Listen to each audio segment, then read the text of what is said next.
yang paling pantas selalu diucapkan oleh seorang muslim sebagai kata puja dan puji serta berterima kasih dan bersyukur kepada Sang Pencipta Allah. Allah telah mudahkan dengan dua susunan kata ini dengan janjinya la in syakartum la azidannakum, kalau kalian bersyukur pasti aku akan tambah, wala in kafartum inna adabi lasyadid, dan kalau kalian kufur siksaku sangat pedih. Hanya dengan menggerakkan sedikit lidah dan bibir kita alhamdulillah, maka janji benar dari Sang Pencipta Allah segala kebutuhan kita akan dipenuhi. Nikmat terbesar yang harus kita syukuri adalah nikmat Islam dan iman itu sendiri. Nikmat Islam dan iman itu sendiri. Karena dengan iman terhadap Islam atau iman terhadap Allah Subhanahu wa taala ini akan membuat kita jadi tidak usah repot-repot mencari siapa yang menciptakan alam semesta ini, siapa yang menggantikan siang malam, siapa yang menciptakan manusia, api, udara, air, hewan-hewan, tumbuh-tumbuhan, dan pernak-pernik kehidupan yang di depan mata kita bisa kita lihat, karena mengerucut kepada satu Tuhan Allah Subhanahu wa taala. Dan orang yang beriman kepada Allah dipastikan akan punya panduan hidup yang jelas, karena dia tahu mana makanan, mana minuman, mana pergaulan, mana pendapatan yang boleh dan tidak boleh, mana yang boleh dia nikmati yang dikenal dengan halal, dan mana yang harus dia kerjakan yang merupakan perintah, wajib ataupun sunnah, dan mana yang harus dia tinggalkan baik itu haram ataupun makruh. Oleh karena itu orang yang beriman kepada Allah adalah nikmat terbesar yang harusnya kita syukuri. Selain daripada itu cukup banyak nikmat-nikmat yang lain, dari kesempatan, kesehatan, pasangan hidup, keturunan dan seterusnya yang sangat melimpah, yang harusnya kita selalu membasahi lidah dan bibir kita dengan alhamdulillah. Selanjutnya kita panjatkan salam hormat kita kepada utusan Allah Nabi besar Muhammad sallallahu alaihi wa ala alihi wa sahbihi wasallam, sebagaimana Allah telah perintahkan kita untuk mengucapkan salam hormat tersebut. Tentu juga sebagai balas jasa 23 tahun dari masa hidup beliau dihabiskan untuk agama ini. 13 tahun fase Mekah semuanya dengan hinaan, cacian, puncaknya diusir dari kampung halamannya Mekah, dan kita tahu betapa pedihnya orang yang diusir dari kampung halamannya. Dan 10 tahun fase Madinah, semuanya penyempurnaan agama ini sehingga sampai kepada kita dan bisa kita jadikan sebagai pegangan hidup. Jadi teman-teman sekalian, di awal pertemuan saya ingin memberikan support dan dukungan kepada para owner dan pendiri perusahaan yang peduli terhadap pengajian stafnya, pengajian teman-teman sejawat, dan mungkin juga disadari atau tidak disadari kami pun online yang diikuti dengan cukup banyak follower dan viewer, ya, yang insya Allah juga ini masuk dalam pahala orang yang jadi penyebab atas pengajian ini. Nah, ini satu hal yang luar biasa, karena memang ilmu agama ini teman-teman sekalian wajib untuk dipelajari. Kata Nabi SAW, talabul ilmi ala kulli muslim. Menuntut ilmu agama ini faridah, kewajiban bagi setiap muslim. Bukan kapan saya ada waktu, bukan kapan saya mau, tapi memang wajib setiap saat kita belajar agama. Jangan pernah lewatkan detik-detik hidup kita sementara kita masih belum faham dengan salah satu hukum dari hukum-hukum agama. Di masa kita sekarang dengan teknologi canggih, apalagi perusahaan antum juga tidak asing dengan teknologi-teknologi seperti ini, handphone kita sudah menjadi perpustakaan berjalan. Kita bisa belajar apa saja yang kita ingin tahu dalam detik dan menit yang sedang kita ingin tahu, segera kita bisa dapatkan dengan searching Google misalnya, ya, ataupun kita ingin yang visual, audio, kita bisa lihat media-media cukup banyak, YouTube, Instagram, Facebook, TikTok, dan yang lainnya. Maka ini adalah satu hal yang luar biasa, di mana zaman dulu Imam Bukhari rahimahullah kalau ingin belajar sebuah hadis, saudaraku seiman, beliau kadang-kadang menunggangi keledai 1 bulan perjalanan menuju ke ujung wilayah Rusia atau Persia, di masa itu namanya Persia, hanya untuk mendengarkan sebuah hadis lalu beliau kembali lagi. Itu juga dengan ulama-ulama dulu, karena tidak ada teknologi kayak kita sekarang. Kita perlu fahami bahwasanya mempelajari agama ini lebih kita butuhkan daripada makanan pada saat lapar, minuman pada saat haus, dan juga tempat tidur pada saat kita letih dan obat pada saat kita sakit. Karena ilmu agama akan memandu kita mana makanan, mana minuman, mana pergaulan, mana tempat tidur, mana obat yang boleh dan tidak boleh, dikenal dengan halal dan haram. Sehingga semua hidup kita diberkahi oleh Allah Subhanahu wa taala. Maka saya pribadi memberikan support kepada semua pemilik-pemilik perusahaan ataupun kepala keluarga yang masih menghidupkan penuntutan ilmu di rumah mereka, di lembaga mereka, karena ini sangat besar kebutuhan umat Islam terhadapnya. Dan saya mengajak diri saya dan teman-teman sekalian ikhlaskan niat, jangan hanya sekedar ingin meramaikan majelis ya, atau hanya mengetes saja seremoni atau testimoni saja. Tapi coba lebih fokus beberapa menit ke depan selama materi kita berjalan. Rasakan dalam hati Anda butuh untuk belajar. Tidak usah lihat siapa yang menyampaikan atau tinggal lihat apa yang disampaikan. Kalau itu benar, terimalah. Dan juga ikhlaskan niat untuk meraih keutamaan majelis ilmu. Walaupun Anda duduk di kantor yang biasa Anda aktivitas, tapi karena sudah dibentuk majelis ilmu begini, kita akan mendapatkan semua keutamaan majelis ilmu selama kita ikhlas. Ibnu Qayyim rahimahullah menyebutkan 100 kelebihan orang yang menuntut ilmu. 100 keutamaan yang didapatkan. Tapi tentu tidak bisa kita sebutkan semua. Cuma banyak yang mewakili. Di antaranya hadis Nabi SAW, Allah memiliki golongan malaikat yang khusus berterbangan di muka bumi ini mencari majlis-majlis ilmu. Kalau mereka menemukan, maka mereka akan memanggil satu sama yang lain, akhirnya mereka memenuhi majlis tersebut sampai ke langit. Mungkin yang hadir sekarang 100-200 orang secara offline, mungkin online entah berapa Allah mudahkan mengikuti, tapi ada kalangan-kalangan makhluk Allah para malaikat yang jauh lebih banyak dari kita jumlahnya ikut mendengarkan majelis ilmu tersebut. Apakah majelis ilmu seperti ini ataupun khutbah Jumat atau yang lainnya. Seperti misalnya disebutkan tentang Jumat saja, kata Nabi SAW, kalau Allah mengutus malaikat di setiap pintu masjid mencatat siapa yang pertama datang di Jumat itu. Dan terus saja mereka mencatat sampai khatib mulainya di atas mimbar kemudian berkhutbah, maka di saat itu mereka tutup buku-buku mereka dan mereka ikut mendengarkan ilmu tersebut. Dan kata Nabi SAW, Allah menebahkan sayapnya melindungi para penuntut ilmu karena ridho terhadap apa yang mereka lakukan. Belum lagi hadis yang lain kata Nabi SAW, siapa yang tulus, ikhlas, duduk hadir, ingin belajar ilmu, dia karena Allah saja ingin mengetahui apa yang ingin dia sampaikan atau apa yang disampaikan oleh pemateri, kemudian dia terapkan dalam hidupnya, maka diberikan pahala haji lengkap.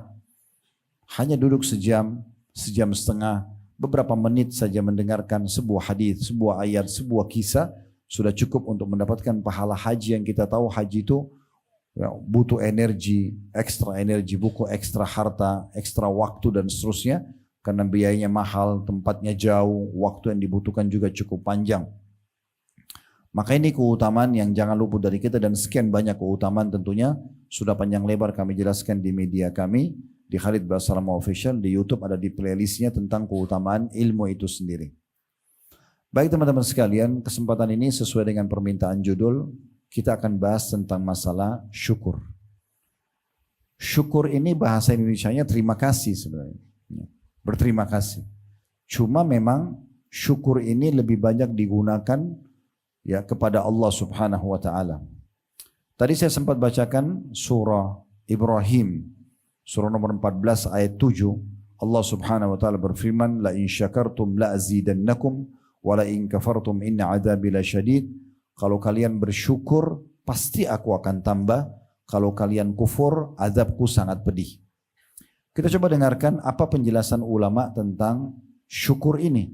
Karena Allah menjanjikan dan kekal dalam kitabnya Al-Quran, dari awal diturunkan 1400 tahun yang lalu sampai nanti menjelang hari kiamat, tetap sama, kalau kalian bersyukur, aku akan tambah. Lalu apa syukur ini? Sehingga akhirnya membuat kita bisa selalu mendapatkan nikmat yang ada, minimal bertahan atau bahkan dilebihkan. Apakah kesehatan, apakah rezeki, ya, harta, apakah pasangan hidup, keturunan, makanan, minuman, kesehatan dan seterusnya.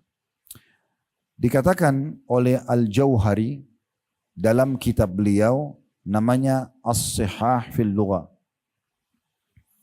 Beliau mengatakan syukur itu dalam etimologi atau bahasa adalah as-sana'u 'alal muhsin bima aulakahu minal ma'ruf.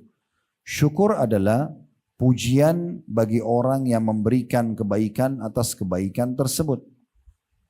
Dan Ibnu Qayyim rahimahullah menjelaskan syukur lebih jauh. Mungkin kita bisa bahasakan ini secara istilah atau terminologinya. Beliau mengatakan zuhuru atharu ni'matillahi ala lisani abdi. Syukur adalah menunjukkan adanya nikmat Allah pada diri seorang hamba dengan pujian, thana, wa'tiraf dan pengakuan melalui lisan, wa ala qalbihi syuhudan wa mahabbah. Dan di dalam hatinya ada persaksian dan kecintaan dalam hati. Wa ala jawarihi inqiyadun wa ta'ah. Dan terhadap anggota tubuh ada kepatuhan dan ketaatan. Dinukil dari kitab Madarikus Salikin. Berarti syukur itu betul-betul kita yakini dulu ini adalah nikmat dari Allah. Kemudian kita yakin Allah lah yang telah menciptakan kita, yang menciptakan nikmat itu, dan juga yang bisa menambah dan mempertahankan, maka akhirnya kita bersyukur kepadanya. Syukur ini teman-teman sekalian, saya berharap kita fahami baik-baik. Jangan selalu kita anggap bersyukur kalau yang kita dapat hanya duit saja. Karena banyak orang merasa nikmat itu hanya duit. Kapan dia punya pekerjaan, dia punya uang, dia kaya raya, maka berarti dia bersyukur. Dia di situ saat itu wajib bersyukur. Padahal sebenarnya syukur bukan seperti itu. Syukur jauh lebih luas atas semua nikmat Allah Subhanahu wa taala. Kita masih bisa memfungsikan anggota tubuh dengan menghirup nafas, mengeluarkan nafas sehingga bisa ada sirkulasi oksigen dalam diri kita, tubuh kita sehingga kita bisa hidup. Mata kita masih bisa menangkap cahaya sehingga kita bisa bedain ini terang ataupun kalau tidak ada cahaya gelap. Telinga kita bisa berfungsi membedakan intonasi keras sama lembut seketika. Kemudian lisan kita, lidah masih bisa membedakan asam, manis, ya. Kemudian pedas seketika. Hidung kita masih bisa membedakan mana wangi, mana busuk seketika. Tangan kita, anggota tubuh masih peka. Kita masih bisa menyentuh benda dan kita tahu ini lembut atau kasar, ini panas atau dingin. Bahkan ada banyak hal-hal yang mungkin di mata manusia yang belum belajar itu bukan nikmat, bahkan siksaan bagi mereka.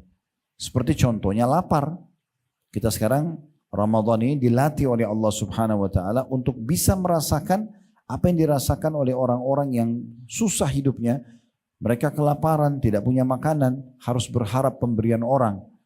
Mungkin di mata sebagian orang lapar itu adalah siksaan. Begitu juga dengan haus, begitu juga dengan capek misalnya. Tetapi fahami baik-baik teman-teman sekalian, justru yang kita anggap ujian bagi orang lain itu adalah perangkat-perangkat terbaik untuk menikmati nikmat yang sedang Allah berikan. Coba bayangkan teman-teman kalau seandainya kita sudah kenyang. Sebentar buka puasa, sunnah Nabi SAW, kata Nabi SAW, makan sebaik-baik makanan pada saat buka dan sahur bagi seorang muslim adalah kurma. Ambil beberapa butir kurma, minum air, sholat maghrib dulu. Habis itu pulang baru Anda makan main course-nya, makanan beratnya. Anggap Anda sudah makan makanan beratnya dan kenyang. Misal sudah makan satu piring, mungkin ada yang tambah setengah piring lagi misalnya, atau 2 piring maksimal dia makan, dia udah kenyang. Sekarang saya tanya teman-teman sekalian, andai saja kita sudah kenyang, lalu ditawarkan lagi ayam bakar, kambing bakar, sate, makanan terenak di dunia. Kira-kira antum masih mau makan? Hah? Kenapa nggak ada yang jawab? Hah? Nggak mau bahas makanan lagi puasa? Kita sudah kenyang, ditawarin makan lagi mau nggak? Oke, sekarang kalau kita dahaga lalu kita minum, sudah selesai, nggak ada sama sekali haus misalnya. Jangan dibayangkan kita lagi puasa, kita lagi habis minum air 1 liter misalnya, air dingin, sudah minum teh, lagi nggak haus. Ditawarin minum misalnya. Lalu kita pada saat itu bingung, mau minum apa ya? Kadang-kadang kalau kita lagi tidak haus ditanya, kita lagi berkunjung ke rumah orang ditanya, mau minum apa? Karena kita tidak haus kan kita jadi punya pilihan ya. Oh, panas atau dingin misalnya. Sama juga dengan orang capek.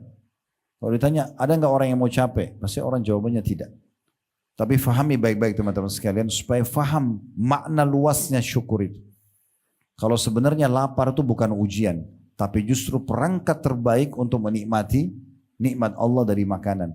Kalau kita tadi kenyang tadi, udah nggak mau makan lagi. Tapi coba kalau kita lapar, cuma nasi, sambal sama tempe, enak sekali makannya. Berarti lapar itu bukan siksaan, bukan ujian, tapi sebuah perangkat yang bisa membuat kita menikmati nikmat. Di saat kita haus, kayak sekarang lagi puasa, lagi azan maghrib sebentar. Kalau dikasih pilihan, kita akan minta minuman yang segar, yang dingin. Karena haus itu membawa kita ingin menikmati itu. Betul juga misalnya dari pagi kita bekerja sampai, maaf kita contoh lain, sebelum saya masuk contoh kerja, orang dari pagi tidur sampai malam. Misal dia muslim, dia bangun sholat, dia tidur lagi. Ya saya tahu ada beberapa orang Ramadan begini, dia puasa cuma hitungan menit saja. Karena habis subuh tidur sampai duhur. Di situ sholat tidur lagi sampai asar. Bangun sholat tidur lagi sampai menjelang maghrib. Cuma berapa menit puasa, habis itu azan maghrib buka puasa. Malam dia begadang. Ini kan terbalik gitu. Tapi contoh misalnya, ada orang yang sudah tidur dari pagi sampai malam. Malam disuruh tidur lagi, mau tidur gak dia? Enggak. Baik, kalau orang dari pagi ke antum kerja aktivitas mulai pagi sampai menjelang habis masa kerja misalnya itu jam kerja 8 jam. Kita letih, lalu pulang. Malam kita istirahat. Enak gak istirahatnya? Berarti letih itu bukan siksaan. Letih itu sebuah perangkat justru untuk menikmati tidur itu. Di saat kita capek sekali, tergeletak mungkin di atas lantai seperti ini saja sudah nikmatnya luar biasa. Ya kan gitu. Kalau kita lagi tidak ngantuk, biar tidur di hotel bintang 5, misal, kita nggak bisa tidur. Berarti nikmat Allah itu terlalu luas. Jangan pernah kurung nikmat Allah di uang saja.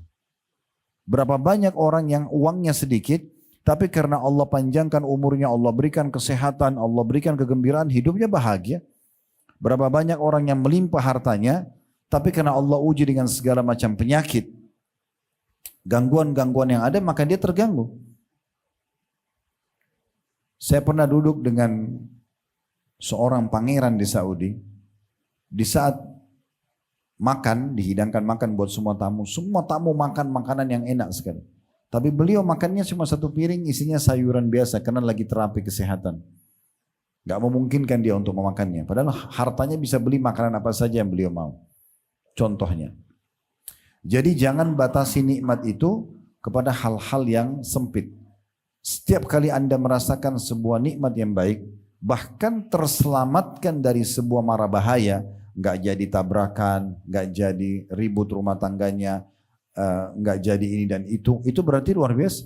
Nikmat Allah yang harusnya kita syukuri.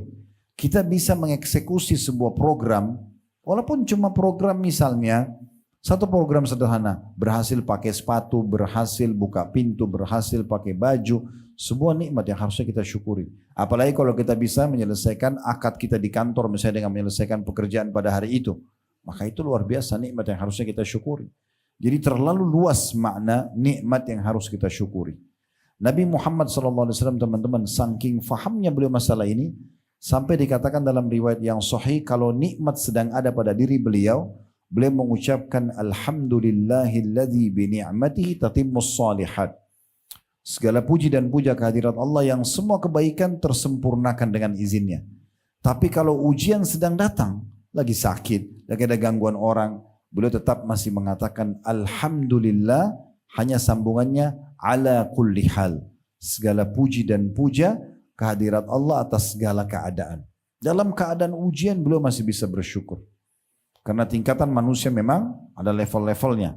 Level yang paling buruk diberikan nikmat tidak pernah bersyukur. Dari awal kita ketemu orang seperti ini sampai terakhir kita berpisah semuanya keluh kesah.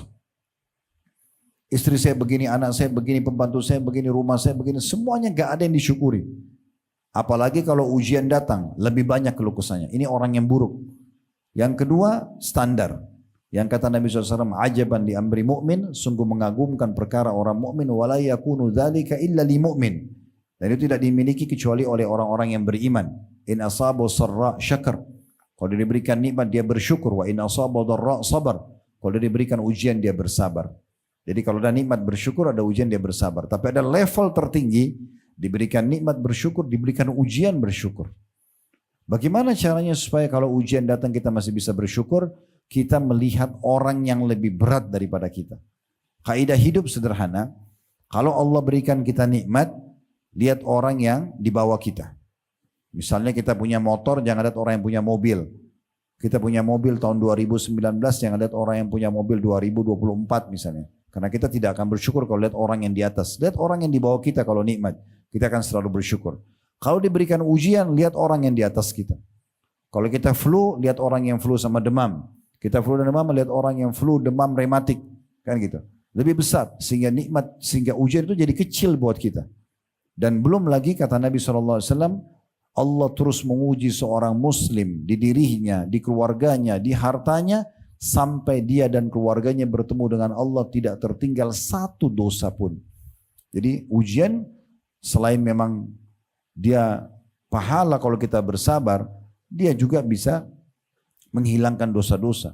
Dan dia level untuk upgrading kualitas kita.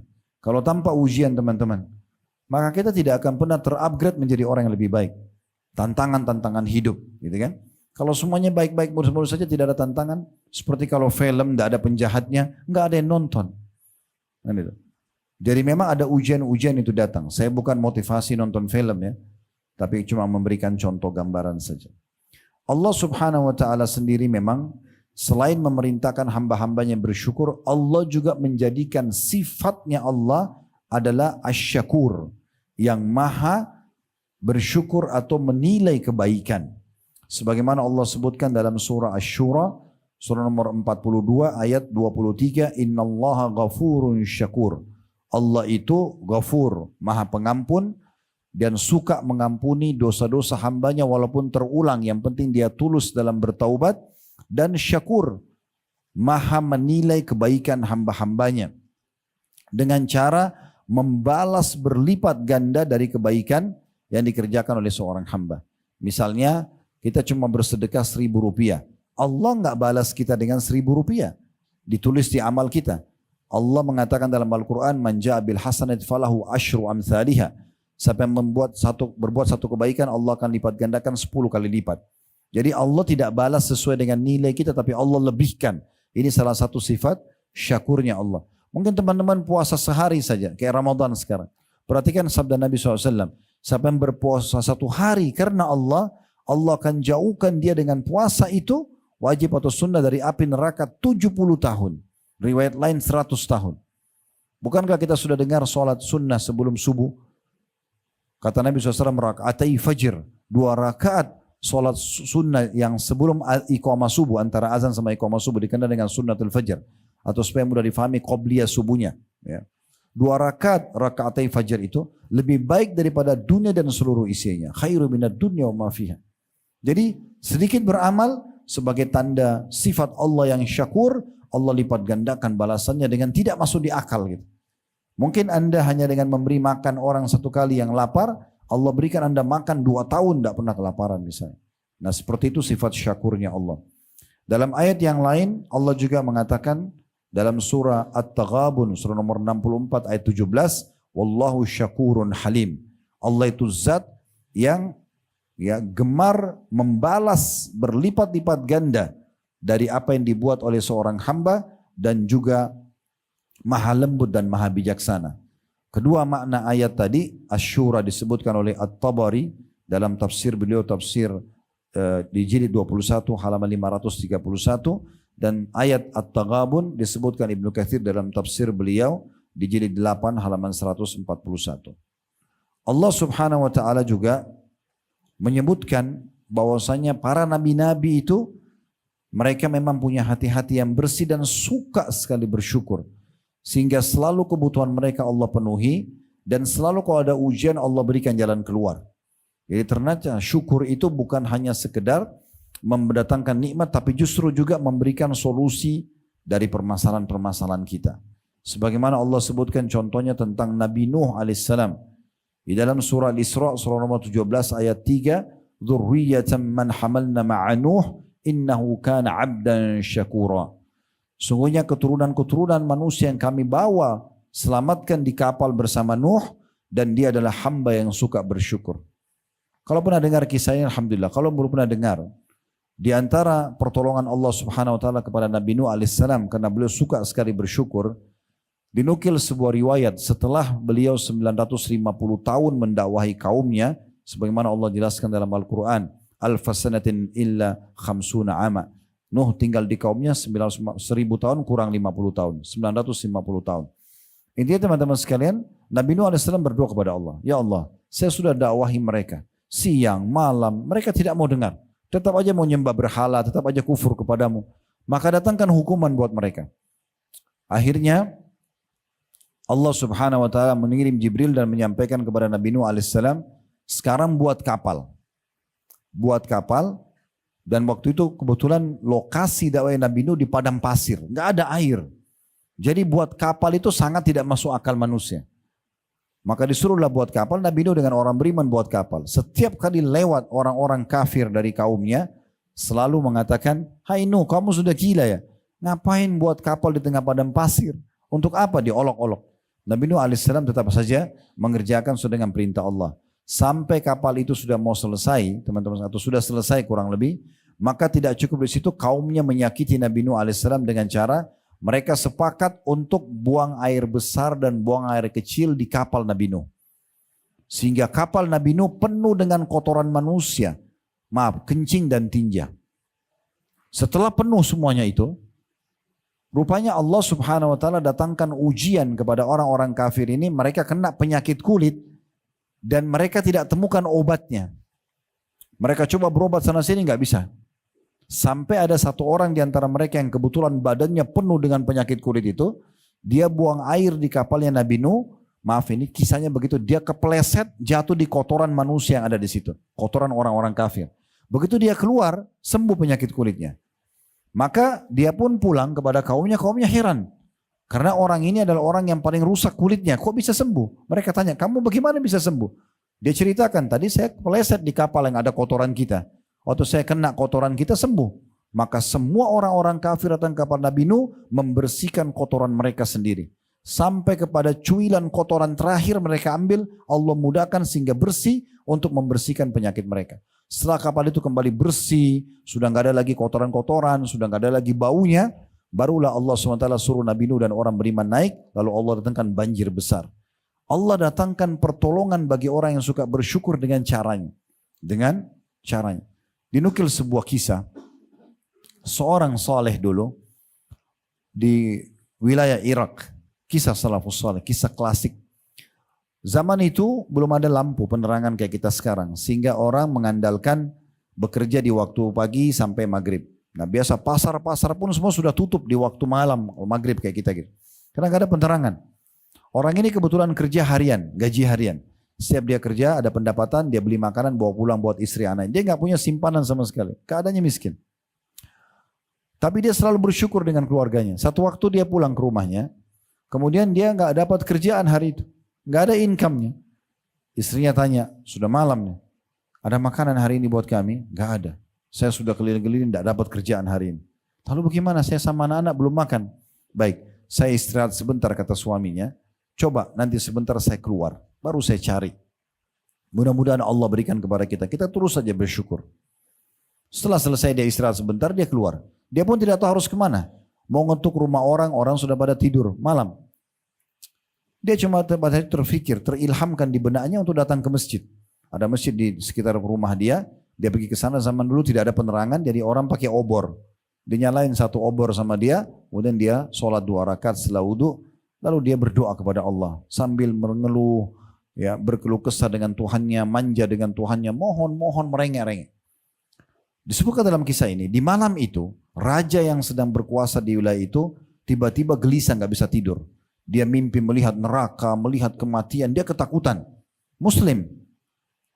Maka dia pun terbangun, lalu dia bilang, "Ya Allah, aku yakin ini peringatan dari Engkau. Maka sebagai bentuk taubatku dari dosa-dosa, dan aku khawatir jangan sampai aku termasuk orang yang Engkau hukum, maka aku akan sedekah sebagai tanda syukur kepadamu atas uang-uang, atas engkau selamatkan, masih kasih aku umur dan aku diberikan mimpi supaya aku sadar. Maka dia mengambil beberapa kantong uangnya, itu berisikan dinar emas. Cukup besar. Kemudian dia bilang, ya Allah malam ini pandulah aku menuju kepada hambamu yang aku bisa bantu. Karena malam begini siapa juga yang mau diberikan, orang sudah pada tidur semua. Maka dia naik kudanya, kemudian dia biarkan jalan kuda itu. Ternyata kuda ini dengan hikmah Allah mampir ke masjid yang ada tadi orang miskin itu. Kemudian dia turun, dia heran kenapa kuda ini berhenti di masjid itu. Kemudian dia turun, dia masuk ke dalam, dia temukan orang tadi lagi berdoa kepada Allah. Dan dia dengar keluh kesahnya. Seharian belum makan, dia butuh makanan, ya Allah tolonglah dan seterusnya. Maka yang terjadi teman-teman sekalian, pada saat itu si raja ini setelah orang miskin itu selesai berdoa, dia mengatakan, saya sudah mendengarkan doamu. Dan saya raja yang berkuasa di wilayah ini. Karena masa dulu tidak ada kamera, orang tidak tahu foto rajanya. Muka rajanya seperti apa. Dia bilang, saya raja yang berkuasa, saya ingin sekali bersedekah malam ini, maka saya akan berikan harta ini kepada kamu. Dan perlu kamu tahu, sebagai rasa syukur saya kepada Allah, karena saya bisa bersedekah, saya bisa diberikan rasa sadar untuk takut kepada Allah, sehingga saya segera tobat kepadanya. Setiap engkau butuh bantuan, silakan datang kepadaku. Maka orang miskin ini dengan akidah dan keyakinan yang sangat kuat, dia mengatakan, kalaupun saya ada hajat lagi setelah ini, saya tidak akan datang kepada anda. Tapi saya datang kepada Allah yang telah mengutus anda datang kepada saya. Syukur bisa mendatangkan raja kepada orang miskin ini, membawa bantuan itu kepadanya. Dan banyak sekali fenomena-fenomena seperti ini yang terjadi. Tinggal bagaimana kita menjadi hamba yang bisa bersyukur. Nabi Ibrahim juga disebutkan oleh Allah Subhanahu wa taala adalah orang yang suka sekali bersyukur. Disebutkan dalam surah An-Nahl, surah nomor 16 ayat 120 sampai 121. Inna Ibrahim kana ummatan qanitan lillahi hanifan wa lam yakun minal musyrikin syakiran li an'umih ishtabahu wa hadahu ila siratim mustaqim. Sungguhnya Ibrahim adalah seorang imam yang dapat dijadikan teladan atau pemimpin, lagi patuh pada Allah dan berada di jalan yang lurus, dan dia sekali-kali bukanlah termasuk orang yang musyrik, dan dia senantiasa atau selalu mensyukuri nikmat-nikmat Allah dan menunjuki ke jalan yang lurus. Jadi Nabi Ibrahim AS bersyukur. Salah satu tanda, banyaknya fenomena syukur Nabi Ibrahim AS. Tapi salah satu bentuk syukurnya, Nabi Ibrahim teman-teman tidak pernah makan sendirian. Tidak pernah. Setiap kali istrinya buatin masakan, selalu dia buka pintu, dia panggil siapapun yang lewat depan rumahnya lalu dikasih makanan. Sampai beliau dapat julukan Abu Dhufain atau bapaknya para penjamu tamu. Nabi Muhammad SAW dalam riwayat Bukhari Muslim diceritakan oleh Aisyah radhiyallahu anha, kana Rasulullah SAW idza qama ila salati qama hatta tafattar rijlah. Nabi SAW kalau bangun salat malam, terus beliau salat semalam suntuk sampai kaki beliau pecah-pecah. Qalat Aisyah radhiyallahu anha, maka Aisyah istrinya berkata, ya Rasulullah, wahai utusan Allah, atasna'u hadha wa qad ghufira ma taqaddama min dhanbika wa ma ta'akhkhar. Apakah anda harus paksakan diri seperti ini, salat sampai kakinya pecah-pecah, sementara anda sudah diampuni dosanya yang lalu dan akan datang? Apa jawaban Nabi SAW? Beliau tidak bilang ini perintah Allah, enggak. Beliau mengatakan, afala akunu abdan syakura. Apakah aku tidak boleh menjadi seorang hamba yang bersyukur? Jadi dari perbuatan para nabi-nabi ini kita bisa lihat bagaimana sebenarnya mereka itu meletakkan syukur. Selain mereka mensyukuri nikmat yang ada, mereka juga arahkan bentuk nikmat itu kepada ketaatan kepada Allah. Nabi SAW tadi gunakan sholat sampai kaki beliau pecah kesehatannya. Ibrahim AS makan, beliau berikan kepada orang lain. Misalnya. Dan sekian banyak contoh-contoh yang berhubungan dengan masalah ini. Allah juga memerintahkan kita teman-teman untuk bersyukur dalam ayat lain. Seperti misalnya dalam surah Al-Baqarah, surah nomor 2 ayat 172. Ya ayyuhalladzina amanu kulu min tayyibati ma razaqnakum washkuru lillahi in kuntum iyyahu ta'budun. Hai orang beriman, makan, nikmatin dari hal-hal yang baik yang telah kami siapkan untuk kalian. Dan bersyukurlah kepada Allah atau bersyukur kepada Allah yang kepadanya kalian menyembah atau patuh. Juga Allah Subhanahu wa taala mengatakan dalam surah Al-Baqarah surah nomor 2 ayat 152, Fadhkuruni adzkurkum. Selalu ingat kepadaku, aku ingat kepada kalian. Washkuruni wala takfurun. Bersyukurlah maka pasti aku akan tambah. Kemudian dalam surah Az-Zumar, surah nomor 39 ayat 7 Allah mengatakan wa in tashkuru yarallahu lakum. Kalau kalian bersyukur pasti dia akan ridho kepada kalian. Dan kalau Allah sudah ridho kepada kita, maka dipastikan tentunya Allah akan memenuhi kebutuhan kita. Kata Imam At-Tabari dalam tafsir ayat-ayat syukur, ya, di antaranya Al-Imran surah nomor 3 ayat 145 wa sanajjis syakirin, dan kami akan balas orang-orang yang suka bersyukur. Beliau mengatakan maksudnya karena bersyukur Allah akan memberikan kebaikan.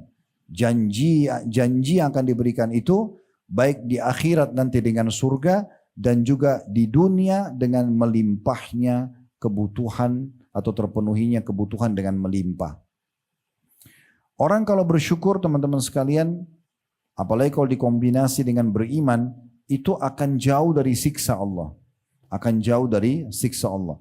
Allah kekalkan dalam surah An-Nisa, surah nomor 4 ayat 147, "Ma yaf'alullah bi'adzabikum in syakartum wa amantum." Kenapa Allah harus siksa kalian? Kalau kalian itu termasuk orang-orang yang bersyukur dan juga orang yang beriman. Ulama berbeda pendapat teman-teman tentang mana yang lebih afdal di sisi Allah. Orang miskin yang bersabar atau orang kaya yang bersyukur. Orang miskin kalau dia bersabar pahalanya besar.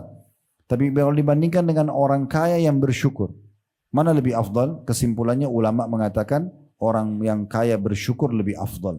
Karena bertemu antara nikmat yang ada dan dia syukuri. Berarti kita syukuri nikmat lebih besar daripada sabar terhadap ujian itu sendiri. Jadi harusnya kita selalu bersyukur. Dan nikmat-nikmat ini kita selalu dianjurkan untuk menyebutnya sebagai nikmat dari Allah. Alhamdulillah. Bapak sehat ya? Ibu sehat? Alhamdulillah. Allah kasih saya kesehatan. Bapak ibu sudah punya kerjaan? Alhamdulillah. Selalu Alhamdulillah. Sudah berkeluarga tangga? Alhamdulillah. Sudah punya keturunan? Alhamdulillah. Misal, dia selalu ikutkan dengan seperti itu. Ya. Karena Allah mengatakan dalam surah Ad-Duha, surah nomor 93 ayat 11, wa amma bi ni'mati rabbika fahaddits. Kalau nikmat-nikmat Tuhanmu sebutkan. Sebutkan. Alhamdulillah Allah berikan kepada saya ini dan itu misalnya. Bukan karena kesombongan. Baik, kita akan coba berikan mengerucut ke poin-poin bagaimana cara bersyukur. Yang pertama, lisan selalu mengucapkan Alhamdulillah. Sebagaimana tadi kita bilang, Nabi SAW bilang Alhamdulillah dalam nikmat dan juga dalam ujian bahkan. Dengan bersangka baik kepada Allah kalau ujian ini baik buat dia. Kemudian yang kedua, menggunakan nikmat pada ketaatan. Nah ini penting sekali. Kesehatan dipakai untuk sholat, untuk puasa, untuk bekerja cari rezeki halal. Bukan untuk maksiat. Karena sangat tidak pantas kalau kita diberikan sebuah fasilitas lalu kemudian kita pakai untuk melanggar. Kayak antum kerja di perusahaan begini, dikasih fasilitas gaji, apalah fasilitas kantor mungkin ada di sini misalnya. Lalu justru kita melanggar peraturan perusahaan. Kan tidak berimbang. Harusnya balance. Diberikan fasilitas, dibalas dengan kualitas kan gitu. Harusnya kita balas dengan yang baik. Nah seperti itulah kalau nikmat Allah sedang diberikan kepada kita. Jangan digunakan kemaksiatan. Jangan teman-teman sekalian justru dipakai untuk maksiat kepada Allah. Untuk berzina, untuk mabuk, untuk apalah, membunuh, apa segala macam ini tidak boleh. Ya. Harusnya kita gunakan di atas ketaatan kepada Allah Subhanahu wa taala sebagai bentuk syukur kita kepada Allah. Kemudian juga dianjurkan agar kita sujud syukur. Sujud syukur. Nah, sujud syukur ini teman-teman yang ketiga tidak harus berwudu. Tapi disebutkan dalam sebuah riwayat Abi Bakrah radhiyallahu anhu, kana Rasulullah sallallahu alaihi wasallam idza ja'a amrun busyira bihi kharra sajidan syakiran lillah. Dalam hadis riwayat Abu Dawud dengan sanad hasan. Bahwasanya Nabi SAW kalau dapat berita gembira aja di kuping beliau, maka beliau langsung sujud kepada Allah sebagai tanda syukur. Nah ini sujud tinggal cari arah kiblat sujud syukur. Walaupun tidak dalam kondisi tidak berwudu. Karena ini beda, bukan sujud solat ya. Maka kita harus fahami kalau kita juga disunnahkan untuk sujud syukur ya. Dan ada satu zikir pagi petang saya sarankan untuk tidak luput dari kita di pagi baca ya. Allahumma ma asbaha bi min ni'matin au bi ahadin min khalqika faminka wahdaka la syarika lak falillahil hamdu ya, walakas syukur. Kata Nabi SAW, siapa yang membaca ini di pagi hari, ya Allah, atas nikmat yang engkau berikan pada hari ini dan engkau berikan kepada salah seorang dari makhlukmu, maka sungguh nikmat itu pasti darimu dan tidak ada sekutu bersamamu, maka segala pujian dan syukur atau terima kasih untukmu. Kata Nabi SAW, siapa yang baca sekali saja ini, faqad adda syukra yaumihi, maka dia seperti sudah menunaikan tugas syukurnya di pagi itu kalau dia baca pagi hari. Wa man qala hina yumsi faqad adda syukra lailatihi, dan siapa yang menyebutkan zikir ini, doa ini sekali saja sore hari, maka secara otomatis dia seperti sudah menunaikan syukur sampai besok pagi lagi. Dan ini salah satu doa syukur yang sangat baik untuk kita baca. Yang keempat teman-teman, tanamkan rasa qanaah atau puas. Merasa puas dengan pemberian Allah. Bagaimana caranya? Tadi saya bilang kaidahnya, lihat orang yang lebih rendah dari kita dari sisi nikmat. Lihat orang yang lebih rendah. Teman-teman dapat gaji UMR misalnya berapa? 4 juta, 4,8 atau berapa misalnya. Jangan lihat orang yang sudah jadi manajer di perusahaan kita lebih besar, 7-8 juta misalnya gajinya. Lihat orang yang belum punya pekerjaan, orang yang pengangguran, orang yang lebih rendah gajinya. Supaya kita bersyukur, muncul sifat qanaah, merasa cukup. Ya. Kata Nabi SAW dalam hadis riwayat Ibnu Majah dengan hadis dengan sanad sahih, kun wari'an takun a'badan nas wa kun qani'an takun ashkaran nas. Jadilah engkau hamba yang selalu menjaga hubungan baik sama Allah, maka engkau akan menjadi hamba yang paling berbakti. Dan jadilah hamba yang paling suka puas terhadap pemberian Allah, maka engkau akan menjadi hamba yang paling bersyukur. Dan dengan itu berarti otomatis akan ditambah nikmat. Karena kaidahnya tadi kalau kita ya bersyukur akan ditambah. Yang kelima yang kita harus lakukan adalah berbagi dengan orang lain. Berikut juga membalas kebaikan orang yang telah berbuat baik yang setimpal. Teman-teman sekalian, ada satu poin penting dalam Islam yang harus kita fahami. Sedekah itu berbagi dengan orang lain dari apa yang Allah berikan kepada kita. Apakah sedekah harta, sedekah ilmu yang kita ajarkan kepada orang, nasihat, saran, ide, ya. Semua itu adalah hal yang sangat baik ya untuk kita lakukan. Dan kita berbagi dengan orang lain. Ada misalnya perusahaan kita maju, lalu ada yang tanya, bagaimana kiat suksesnya? Ceritakan, biarkan orang maju juga. Ini dalam Islam diajarkan begitu. Kita beda dengan pemahaman kapitalis yang biasa menganggap orang kalau berbagi berarti dia akan kehilangan dong resep makanan, resep suksesnya, rahasianya dia, gitu kan? Atau kalau dia keluarin duit 1 juta, dia keluarin 100.000. Berarti secara hitung-hitungan menurut kapitalis 100.000 kurang 1 juta kurang 100.000 jadi sisa 900.000. 100.000-nya dianggap kerugian bagi mereka. Islam tidak seperti itu. Yang kita keluarkan 100.000 itu dalam Islam justru itu investasi yang sebenarnya. Kita keluarkan bukan hilang, jangan dianggap pengeluaran, tapi dia sebuah investasi yang besar yang kalau kita keluarkan Allah menganggap itu pinjaman. Allah berfirman, "Man dzalladzi yuqridullaha qardan hasanan fayudha'ifahu lahu adhafan katsira." Siapakah yang mau meminjamkan untuk Allah, lalu Allah lipat gandakan dengan lipat-lipat ganda yang sangat banyak. 100.000 itu tidak akan kembali, tidak akan dicatat di buku amal kita 100.000, tapi lipat ganda menjadi 10 kali lipat, bahkan kelipatan yang banyak, dan Allah bisa ganti berlipat-lipat ganda dari apa nilai yang sudah kita keluarkan. Itu kaidahnya. Jadi jangan pernah berpikir teman-teman, dan jangan tanamkan sifat kapitalis dalam diri kita. Karena mereka selalu mengatakan menabung pangkal kaya, Islam mengatakan sedekah pangkal kaya. Tidak akan ketemuin. Menabung selalu pelit, nggak mau keluarin. Tapi kalau kita berbagi sedekah pangkal kaya, kaidah Islam ini akan selalu mengeluarkan. Dia tidak bisa ketemu, satu nahan, satu keluarkan. Coba pakai resep ini. Berbagi dengan orang lain. Maka pastikan itu salah satu bentuk syukur yang akan mendatangkan nikmat melimpah kepada kita. Makanya termasuk juga dalam hal ini teman-teman sekalian, selain kita berbagi sama orang lain, tadi saya bilang kita harusnya juga membalas kebaikan orang lain dengan yang setimpal. Apa saja. orang memberikan apa kepada kita, makanan misalnya dikirim tetangga kita balas dengan makanan, kita diberikan pakaian kita kasih pakaian, kita diberikan apa saja jasa kita balas juga yang setimpal gitu kan. Dan ini semua adalah perintah Nabi sallallahu alaihi wasallam. Di mana beliau bersabda dalam hadis riwayat Abu Daud dengan sanad sahih, man sana'a ilaikum ma'rufa fakafi'uh. Siapa yang telah berbuat baik pada kalian maka balaslah dengan yang setimpal. Fa in lam tajidu ma tukafi'uhu fad'u lahu hatta tarau annakum qad kafa'tumuh. Kalau kalian tidak mampu menyamakan atau memberikan balasan, maka minimalnya doakan kebaikan sampai kalian merasa sudah membalas kebaikan dia.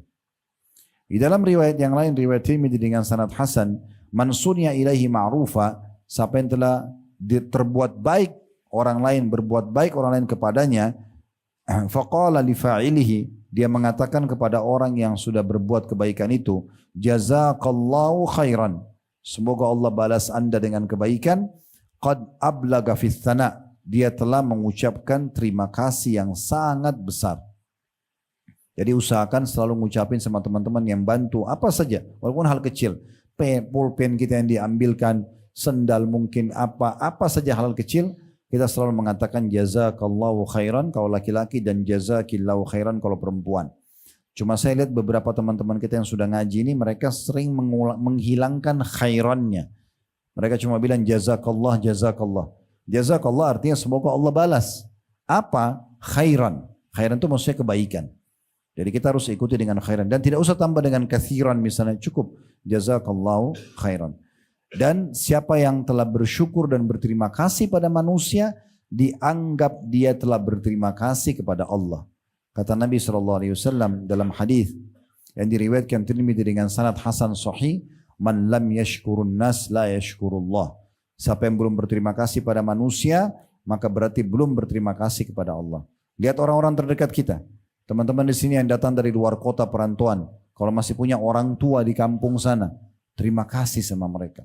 Bukan setahun sekali pada saat mudik, bukan di saat ada kesempatan. Setiap hari, kalau perlu sebelum aktivitas, telepon mereka.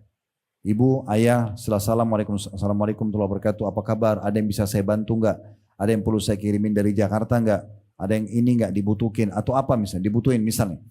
Kalau mereka bilang tidak, baik tolong doakan saya ya. 1 menit atau setengah menit saja. Minta keriduan mereka, minta doa mereka. Maka itu bentuk syukur kepada manusia. Orang yang terbaik adalah orang tua kita. Ya. Disebutkan dalam sebuah kisah di Saudi teman-teman, ada orang sudah divonis di pengadilan, dia akan dipenjara kalau tidak salah 10 tahun. Tapi dia nggak salah orang ini. Dia nggak salah. Memang ada orang yang membuat sertifikat tanah palsu segala macam, itu merekayasa data, itu menang di pengadilan dan dia yang justru disalahkan, dianggap dia yang memalsukan di balik fakta. Sekitar 1 jam lagi akan ada keputusan hakim. Dia masih di pengadilan. Di saat itu dia masih boleh keluar gitu, ya. Maka dia sempat menelpon seorang syekh, seorang ulama di sana, ceritakan fenomena lalu dia mengatakan, "Apa saran Anda?" Ini sudah jelas secara realitas saya akan dipenjara, padahal saya tidak salah. Pertanyaan syekhnya, apa kau masih punya orang tua yang hidup? Dia bilang ada. Tapi tinggal ibu saya, ayah saya sudah meninggal. Kata syekhnya, ibumu tinggal sekota sama kamu? Dia bilang iya. Baik, mau dengar saran saya? Mau. Sekarang kamu keluar dari pengadilan, cari restoran terbaik yang bisa kamu dapat, beli makanan terbaiknya, pergi makan siang bersama ibumu. Kata orang ini, syekh, saya sebentar lagi divonis penjara 10 tahun, bagaimana saya bisa mau beli makanan buat ibu saya lagi? Kata syekhnya, kalau kau mau dengar saran saya silahkan. Akhirnya diikuti sama dia. Dia keluar, dia beli makanan terbaik, dia pergi ke rumah ibunya. Dia gak cerita apa-apa. Tapi subhanallah ibunya kaget karena tidak biasa datang siang hari makan siang sama ibunya. Dia bilang, ibu ini saya belikan makanan terbaik, saya mau makan sama ibu. Kata dia, semenjak dia duduk, ibunya terus mendoakan. Semoga Allah mudahkan urusanmu nak, semoga Allah begini dan begitu. Ibunya terus doakan. Subhanallah, beberapa menit setelah dia duduk sama ibunya, ditelepon oleh pengadilan dan ada pengacaranya di sana. Kalau ternyata orang yang menipu yang sedang menuntut dia itu ternyata terbukti palsu semua surat-suratnya dan dituntut oleh pihak lain. Dan terbukti surat dia yang benar, maka dia bebas. Dia telepon syekhnya. Syekh, assalamualaikum warahmatullahi wabarakatuh. Alhamdulillah syekh, berita gembira, saya enggak jadi divonis. Kata syekhnya, kira-kira menurut kau apa sebabnya? Dia bilang doa ibu saya. Doa ibu saya. Teman-teman sekalian berdoa buat orang. Minta terima kasih sama mereka. Ucapin terima kasih. Ada teman saya di Madinah selalu cum laude teman-teman sekalian. Saya sampai penasaran. Tidak pernah namanya keluar dari 10 orang yang juara pertama. Dan di kampus kami dulu dikasih 1.000 real. Saya memang orangnya cerdas. Tapi saya tanya dia, apa rahasianya? Kenapa kamu bisa begini? Itu kalau malam ujian, saya lihat sendiri. Di masjid kampus kami, Maghrib Isya dia datang berdua sama temannya. Dia kebetulan orang asli Madinah. Sekarang beliau sudah doktor, sudah lagi nyusun mengejar mendapat profesornya. Semoga Allah mudahkan. Beliau duduk sama satu temannya dari Sudan. Kemudian ngomong, cuma belajar murajaah sedikit mengulangi materi Maghrib Isya. Besok nilainya dari 199, 98, ada yang 100. Bagus nilai. Orang semua belajar dari habis Maghrib sampai begadang, ada yang begadang untuk dapat nilai bagus besok. Dia tidak. Saya tanya apa rahasianya? Dia bilang, saya selalu setiap pagi sebelum keluar ke sekolah kampus, walaupun bukan ujian, datangi ibu sama ayah saya. Lalu saya cium tangannya, saya ucapkan terima kasih, saya tanya kalau butuh bantuan apa, hitungan detik. Habis itu mereka doakan saya pergi. Saya sangat yakin itu sebabnya. Dan sekian banyak kisah berhubungan dengan masalah ini. Terima kasih bukan cuma sama orang tua. Sama siapa saja kerabat kita yang pernah punya jasa sama kita. Sama siapa saja manusia yang pernah buat baik sama kita. Kata Umar radhiyallahu anhu, cara berterima kasihnya luar biasa. Kalau ada orang yang mengingatkan satu aib saya, kata Umar. Satu kesalahan saya. Ini salah hai Umar, luruskan. Ini salah. Maka saya akan berterima kasih pada orang tersebut seumur hidup saya. Bukan sekali aja terima kasihnya. Umar bilang saya akan terus terima kasih sama dia seumur hidup. Saya akan ingat terus kebaikan itu karena dia mengingatkan kesalahan saya. Itu mengingatkan kesalahan, bagaimana kalau orang itu kasih kebaikan kepada Umar. Ali bin Abi Thalib radhiyallahu anhu mengatakan, saya akan terus siap mengabdi kepada seseorang yang mengajarkan kepadaku satu huruf. Jadi bagaimana kebaikan orang dibesarkan dan dinilai, kita berterima kasih dan menilainya, maka itu bentuk syukur kepada Allah subhanahu wa ta'ala. Ini salah satu yang dianjurkan. Ibnu Qayyim rahimahullah mengatakan, rukun syukur itu ada 3, mengakui nikmat berasal dari Allah, memuji Allah atas nikmat tersebut, alhamdulillah, lalu memanfaatkannya di atas ketaatan. Nabi SAW juga bersabda, agar kita bisa bersyukur yang baik, ya, dan kiat-kiat untuk menambah syukur ini, tadi sudah kita sebutkan ada 5 ya. Terakhir adalah berbagi dengan orang lain dan juga bagaimana kita berterima kasih pada orang yang sudah berbuat baik sama kita dan kita balas. Ya, kita juga dianjurkan pekah. Yang ke-6, pekah dalam menilai nikmat Allah Subhanahu wa taala. Pekah, ya. Kata Nabi SAW, man lam yashkuril qalil lam yashkurul katsir. Orang yang tidak berterima kasih kepada Allah dengan hal-hal yang kecil, maka dia tidak akan terima kasih pada Allah dengan hal-hal yang besar. Hadis ini riwayat Ahmad dan dihasankan oleh Syekh Albani. Sebagai penutup mungkin teman-teman sekalian beberapa poin yang ingin kami atau beberapa nasihat lagi kami sampaikan. Perkataan Ibnu Hazm rahimahullah tentang pentingnya seorang hamba menggunakan nikmat yang ada di atas ketaatan.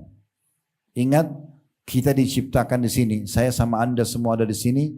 Tujuan utamanya Allah sebutkan dalam surah Az-Zariyat, surah nomor 51 ayat 56. Wa ma khalaqtul jinna wal insa illa liya'budun. Aku tidak ciptakan jin dan manusia kecuali untuk mengabdi dan beribadah kepadaku. Jadi kalau Anda tanya, Ustaz, apakah saya diciptakan memang untuk sholat, untuk puasa, untuk sedekah, untuk menuntut ilmu, untuk bakti orang tua, jenguk orang sakit, bantu orang miskin, jujur, amanah, tanggung jawab? Iya. Tujuan kita hidup di sini untuk itu. Makan, minum, tidur, belanja, ini pernak-perniknya. Jangan pernak-pernik di skala prioritaskan lalu lupakan tujuan utama. Nah, salah satu tujuan kita adalah diciptakan untuk beribadah kepada Allah. Dan salah satu bentuk ibadah itu adalah syukur.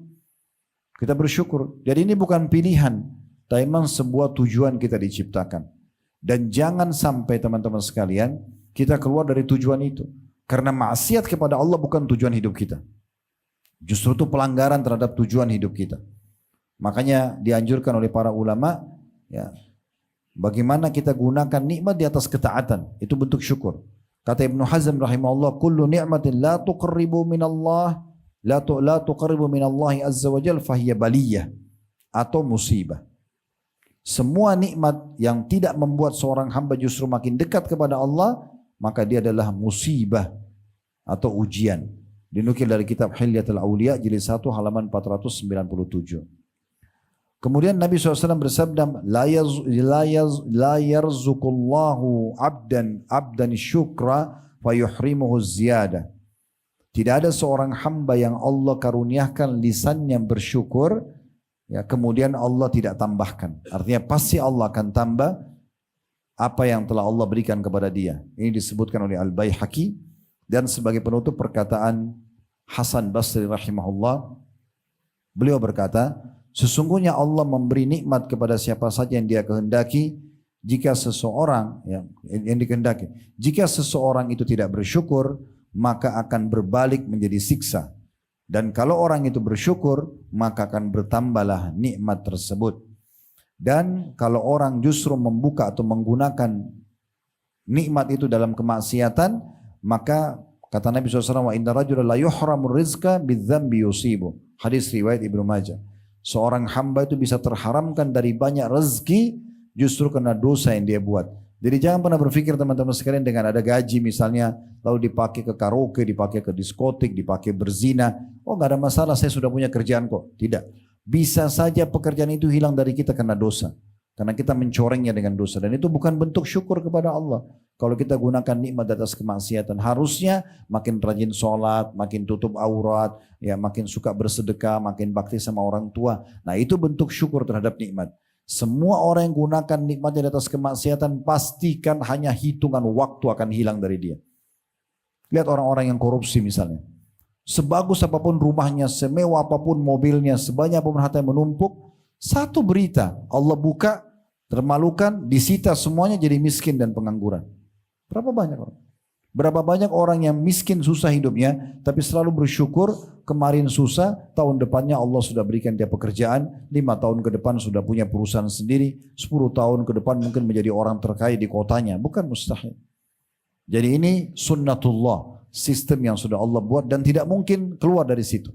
Intinya teman-teman sekalian, banyak bersyukur kepada Allah Subhanahu wa taala dan ingat kiat-kiatnya tadi, ucapkan alhamdulillah, jangan gunakan nikmat dalam kemaksiatan kepada Allah, sujud syukur, ya. Kemudian balas kebaikan orang dan sebut-sebut kebaikan orang yang Allah berikan melalui orang tersebut, balas dengan kebaikan, ya. Dan nilai sekecil apapun nikmat itu dan besarkan, ya, besarkan. Kalau Anda mau minum, saya sebentar pada saat buka puasa, jangan hanya sekedar haus langsung minum saja. Coba nikmati teman-teman. Subhanallah, orang yang menikmati itu orang yang lebih dekat dengan syukur. Dan bermakna nikmat itu. Contoh misalnya kalau dia minum, bismillah, dia minum, dia resapi, dia enak, dia rasakan. Tehnya kah, sirupnya kah, kopinya kah. Beda dengan orang yang minum cuma mau habisin saja. Sama dengan orang makan. Kalau Anda makan, secara medis pun dianjurkan untuk mengunyah dengan baik. Supaya pencernaan kita tidak terlalu berat gitu kan. Kalau kita kunyah, kita nikmati, kita makan potongan ayam itu, potongan daging itu, tempe itu, sambal nasi itu, kita nikmatin. Beda sekali dengan orang yang makan hanya sekedar untuk menghabiskan saja. Nah, makanya kita harus menyadari teman-teman, kalau nikmat Allah besarkan dan coba nikmati. Tidur aja teman-teman. Kalau kita tidur, biar kita tidur di teras rumah kita, di teras kos-kosan kita. Kalau kita tidur dengan niat menikmatinya, beda sekali. Ya, dengan orang yang tidur hanya sekedar untuk menghilangkan ngantuknya misalnya. Maka coba nikmati, makin sekecil apapun nikmat kita coba nikmati dan akhirnya kita syukuri. Dan dengan itu pasti akan ditambah nikmat tersebut. Allahu a'lam. Mudah-mudahan apa yang kita bahas hari ini bermanfaat buat kita semua. Allah terima seluruh ibadah yang pernah kita kerjakan, yang sedang kita kerjakan, yang akan kita kerjakan sampai menjelang ajal nanti dengan pahala yang sempurna. Dan semoga Allah maafkan semua dosa-dosa kita. Allah terima seluruh ibadah yang sudah kita kerjakan. Dan juga Allah memberikan kita panjang umur di atas kesempurnaan ilmu dan juga amal soleh. Serta semoga Allah jaga persatuan, kesatuan dan kemerdekaan kita. Allah amankan negeri kita, Allah makmurkan dan juga Allah jadikan contoh bagi negara-negara yang lain. Dan semoga juga Allah tolong saudara-saudara kita di Palestina, terutama Gaza dan dimanapun mereka berada sedang tertindas. Semoga Allah ikhlaskan niat mereka, terima para syuhada mereka, Mudahkan Islam di tangan mereka dan tangan kita semua, dan semoga Allah ikut sertakan kita bersama mereka di pahala, baik dengan doa, dengan harta, juga dengan jiwa kita. Dan semoga Allah satukan kita semua di surga firdausnya tanpa hisab, mana disatukan dalam majlis ilmu yang mulia ini. Kalau ada benar dari Allah, kalau ada salah dari saya mohon dimaafkan. Subhanakallahumma bihamdika asyhadu an la ilaha illa anta astaghfiruka wa atubu ilaik. Wassalamualaikum warahmatullahi wabarakatuh.